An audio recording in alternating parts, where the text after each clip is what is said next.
तो हेलो मेरे प्यारे बच्चों, मुझे कुछ लोगों ने सवाल पूछा क्या 12th स्टैंडर्ड में साइंस होने के बावजूद क्या हम लोग सीए जैसा कोर्स कर सकते हैं क्या। The answer is yes. देखो, आजकल में फ़िलहाल के लिए साइंस साइड में ये हो रहा है कि बहुत ज़्यादा डोनेशन हो रहा है, एजुकेशन बहुत ज़्यादा एक्सपेंसिव हो रहा है और कहीं ना कहीं तो एजुकेशन का ड्यूरेशन भी साइंस में क्या हो रहा है, बढ़ रहा है। ऊपर से कंपटीशन भी बहुत ज़्यादा है, देन नंबर ऑफ़ रैंकिंग होती है, मन चाहा कॉलेज आपको नहीं मिलता है। तो if you want to switch your career तो आपके लिए सीए करना एक बेटर ऑप्शन है। कैसे, मैं ये आपको बताता हूँ। जो साइंस वाले 12th स्टैंडर्ड के स्टूडेंट है वो अगर सीए करेंगे तो उनको क्या डिसएडवांटेज है, क्या एडवांटेज है। तो बेसिकली देखा जाए तो डिसएडवांटेज कुछ भी नहीं है, एडवांटेज ही एडवांटेज है।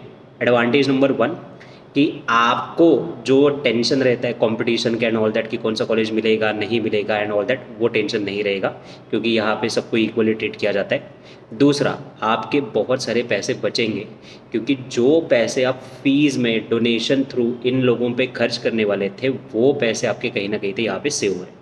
तीसरा, ये आपके लिए एक बेटर करियर अपॉर्चुनिटी है कि आप सीए कोर्स में साइंस में जो मैथ्स होता है वो मैथ्स काफ़ी आपने डिटेल में पढ़ा हुआ है, तो वो डिटेल में पढ़ने का फ़ायदा आपको कहीं ना कहीं तो सीए में होता है क्योंकि सीए फाउंडेशन में आपको वो मैथ्स का नॉलेज आपको काम में आ जाता है।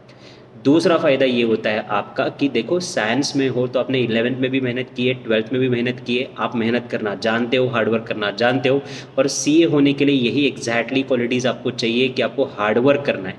तो वहाँ पे हार्डवर्क करने की आपकी तैयारी है, आप पहले से वो उस माइंडसेट में हो तो कहीं ना कहीं तो आपको ये भी एक एडवांटेज मिल जाता है। बस थोड़ा सा ये है कि आप साइंस से आप चार्टर्ड अकाउंटेंसी या सीए कोर्स में आ रहे हो तो अकाउंट्स का बेसिक आपको क्लियर करना पड़ेगा।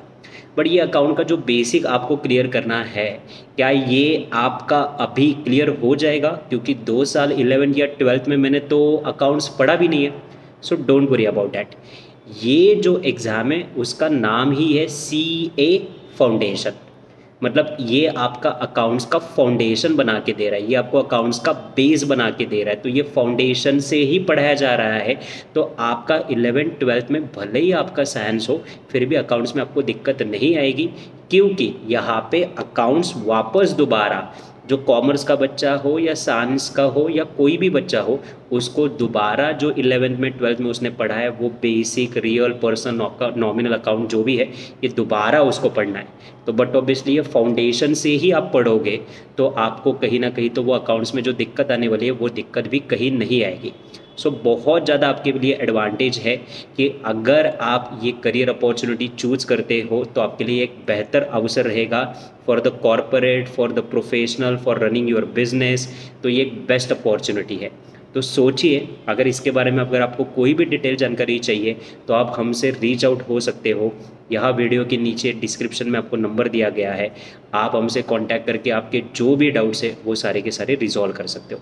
तो बस इतना ही कि 12th स्टैंडर्ड के बाद आपको कौन सा एग्ज़ाम देना पड़ेगा, सीए फाउंडेशन का, और आपके पास एक एडवांटेज है मैथ्स का और हार्डवर्क का, उसको यूटिलाइज़ करिए।